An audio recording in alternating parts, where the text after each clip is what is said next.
our last few adventures, I took you through the building of the racks for the tour. Then we raced Segways through Nashville for a Music City history tour. Next, I flew a biplane for a tour over Atlanta, Georgia.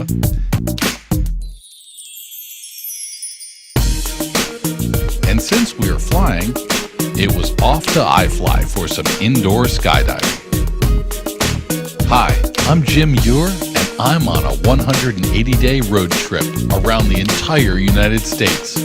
I'm making 250 stops in 43 states, and I'm showing off some incredible audio gear. I'll be joined by Howard the Truck, and of course, ever-present Sock Monkey. And along the way, I'll be joined by sales reps from all across the country, coast to coast, as we come to see you.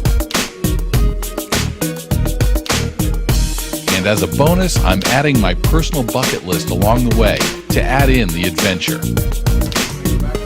So buckle up and get ready for a road trip. Good morning, everybody. Jim here, and I am at the Miami Yacht Club. So it might be a little windy here. I'm about to get on my sailing yacht for the day, and we're going to go out and take a cruise out off the shores of Miami, Florida. But sadly, as I'm pulling in, the amount of destruction is made evident as I walk through what is literally dozens upon dozens and dozens of boats, as you can see behind me here, that are from the hurricane. They're just wiped clean. So unfortunately, a lot of people lost a lot of really nice boats. And fortunately for me, the one that I'm going to be on today is still completely secure. Today, I'm heading out into the Florida Keys for an American Sailing Association, or ASA, 104 bareboat cruising class. Island Dreamer is an ASA sailing school that provides 101 through 108 sailing classes, as well as the 118 docking endorsement. I've previously completed my 101 through 103 classes, and the 104 is the next step on my list as I work toward my captain's license. Unfortunately, school and classes come with tests, so I had to be prepared.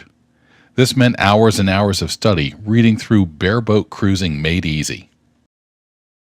I was met by my instructor, Judy, in downtown Miami. Once aboard, I was also met by Nancy, one of the owners of Island Dreamer Sailing School, and an accomplished sailor. Our boat for the weekend would be Island Dreamer, a 41-foot Morgan Out Island sailing yacht, which is also named for the sailing school. Island Dreamer Sailing School is known for its one-on-one, easygoing classes. You get personal attention, and in this case, I was going to get the supervision of not only my instructor, Judy, but also the owner of the sailing school, Nancy. So we were headed off into the Florida Keys. The 41-foot Morgan is a 2-stateroom or 2-berth and 2-head configuration, with one in the front and one in the back, so you have plenty of privacy. This is also a center cockpit design, so you've got good area inside and out for entertaining or piloting the boat. The intention of the ASA 104 class is to get you prepared and able to skipper a sloop-rigged, auxiliary-powered keelboat of approximately 30 to 45 feet in length during a multi-day cruise.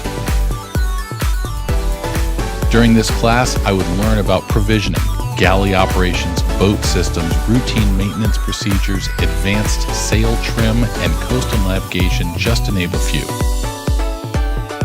We started off the shores of Miami, just behind Jungle Island, seen here. We're in that field of floating specks bobbing along. We're heading down to the Rickenbacker Causeway.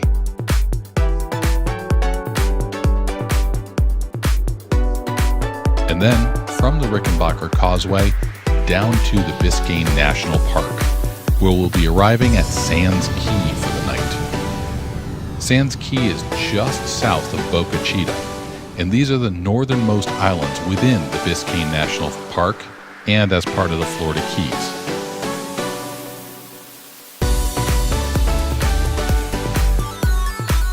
had a lot of steering time as we headed down toward the Keys. I had a chance to maneuver under all of the bridges and dodge a few boats along the way.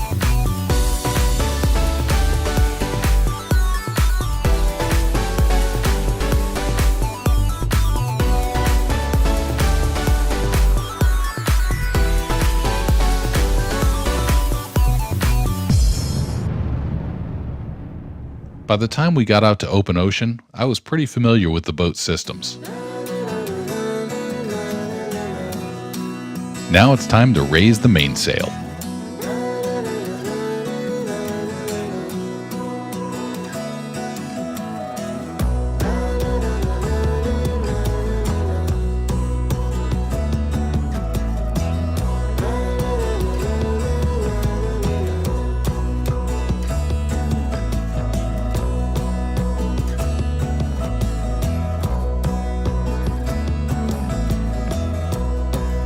With the mainsail set, it was just time to sit back and relax. The wind was fantastic that day, and the Morgan 41 points really well. So it was almost like being on autopilot for most of the trip.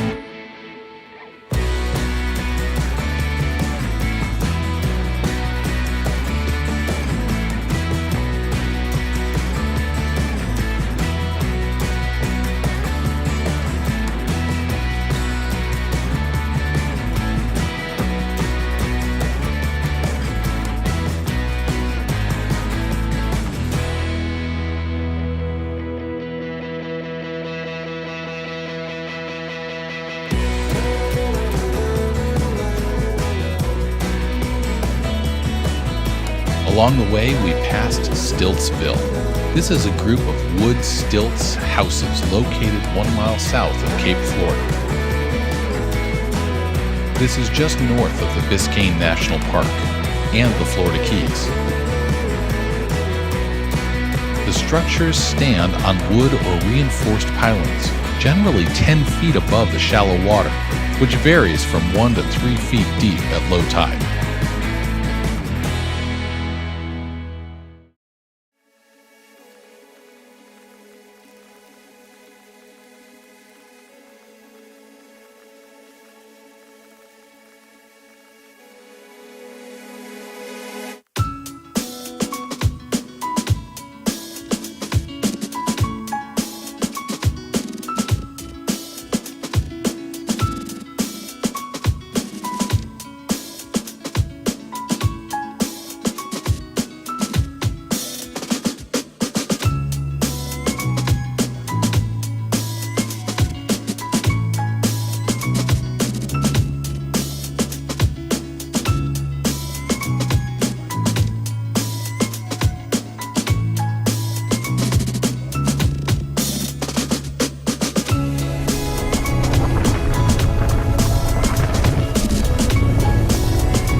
After a couple hours of fantastic sailing, we finally had to turn the motor on and make our way over to Sands Key. This is just below Boca Chica, and right here bobbing around is where we spent the night. So now all we had to do was kick back, relax, enjoy a really great meal, and get some sleep and get prepared for the next morning. The next morning came around and I didn't want to leave. Watching that sunrise come up, sitting back having a cup of coffee, just simply relaxing. But unfortunately, boats demand your attention. So it was time to dig in and start by checking the systems. Boat engines run on oil just like everything else out there. So unfortunately, somebody had to get down inside and check to make sure that the oil level was okay. Somehow the fat guy got nominated.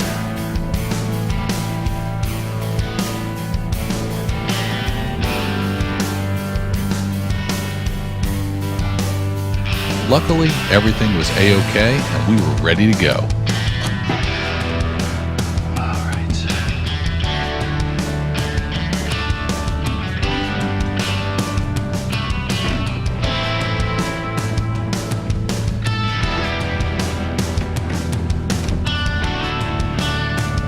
Now it was time to head over to Boca Chica. This meant getting the sail out of its canvas.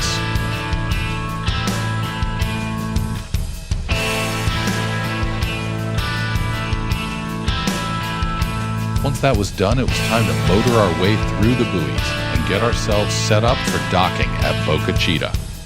Unfortunately, again, this meant more classes for me. Luckily, Judy was very patient, because when it comes to tying knots, I'm not brilliant. But I'm feeling a lot better about it now after her classes.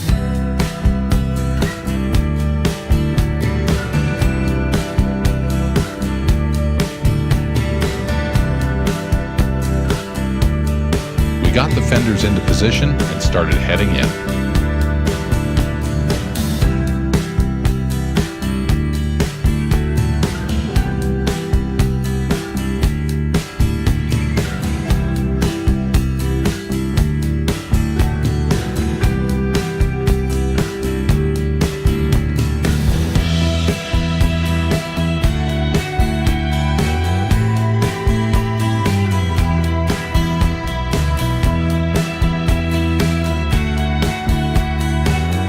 Once I had docked the boat at Boca Chica, the second time, we got ourselves tied off and started to explore the island.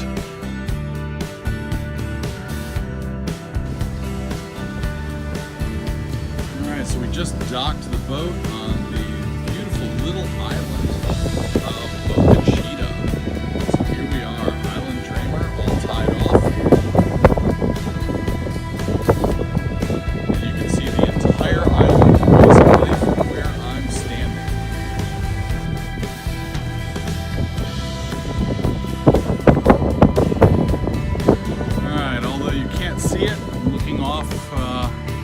Toward Miami in the distance. So, a little fogged in, but otherwise, just fantastic day out here to be sailing.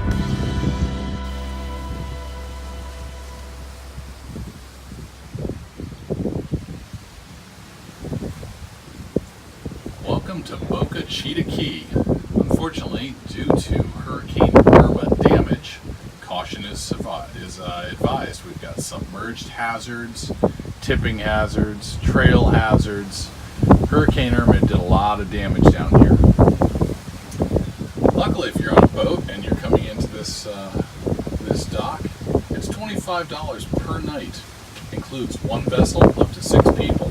So, camping, fantastic place to be for that.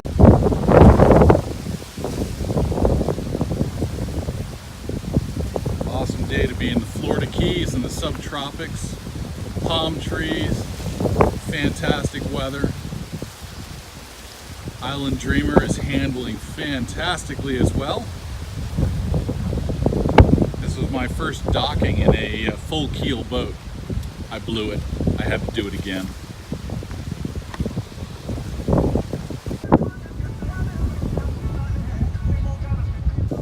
The island's 65-foot lighthouse was built by Mark C. Honeywell in the 1930s. It had been built with the objective of using it as a navigation guide for his business operations on the island. However, a few hours after the lighthouse was lighted and commissioned, it had to be closed, as Honeywell had failed to inform and obtain permission of the U.S. Coast Guard and the Lighthouse Service about the purpose of his project.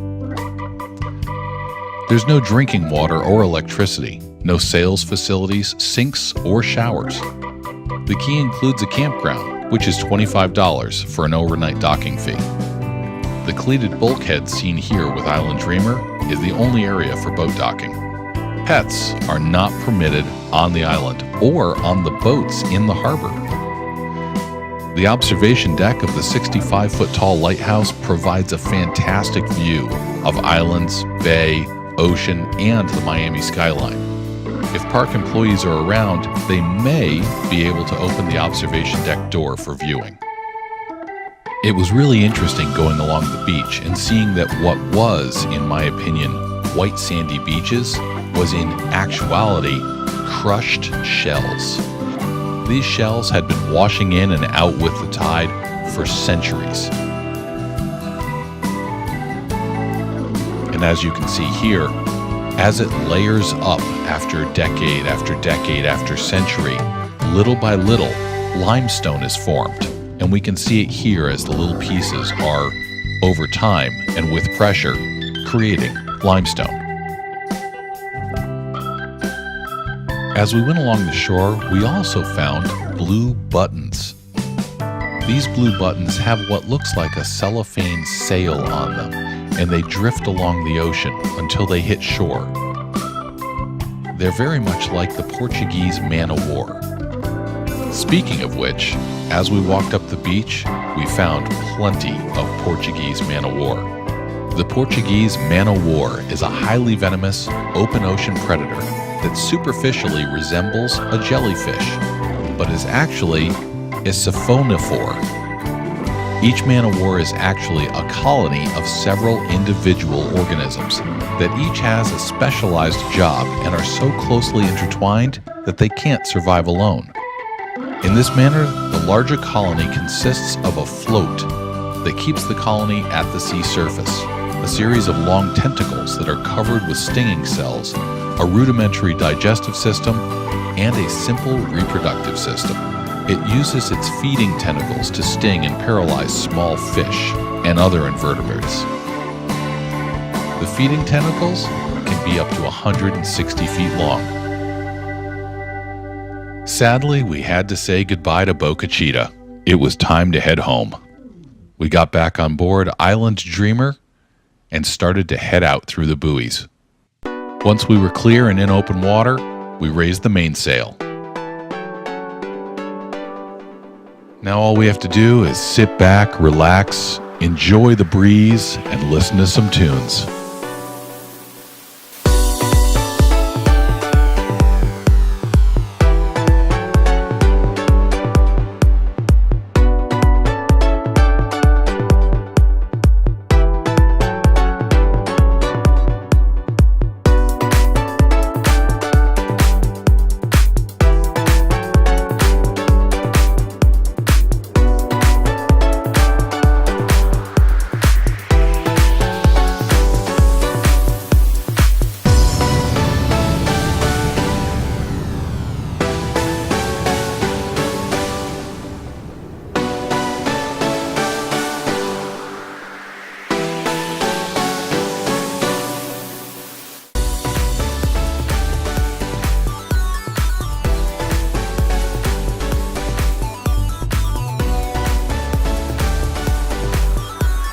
Unfortunately, it was time for me to say goodbye to Nancy and Judy, and say goodbye to Island Dreamer as I headed back to shore in the dinghy.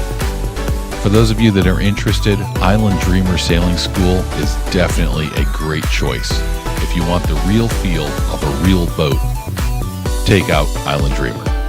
They can be reached at www.island-dreamer.com. Island Dreamer's goal is creating confident sailors with easygoing personalized training. And it's just not far down to paradise. All right, so here I am 2 days later and leaving I have had 2 fantastic days of sailing out in the subtropics just below Miami, Florida. And I have to say goodbye to Island Dreamer and Judy and Nancy until our next sailing class. So I'll see you two on a road trip.